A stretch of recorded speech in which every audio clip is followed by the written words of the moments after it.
اپنی دعاؤں میں اللہ سے ضرور کہیں کہ اللہ ہمیں نماز کا پابند بنا دے۔ قرآن میں 700 بار نماز کا ذکر ہے۔ سورہ نساء میں اللہ تعالیٰ کہتے ہیں کہ بے شک مومنوں پر نماز ادا کرنا فرض ہے وقت پر۔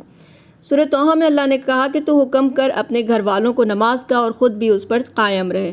سورہ طٰہٰ میں ہی اللہ نے کہا نماز قائم کرو لذکری، میری یاد کے لیے۔ سورہ روم میں اللہ کہتے ہیں وَأَقِیمُوا الصَّلَاةَ، نماز قائم کرو اور وَلَا تَکُونُوا مِنَ الْمُشْرِکِینَ، مشرکوں میں سے مت ہو جانا، یعنی نماز کو چھوڑنا شرک ہے، مشرک ہو سکتے ہیں۔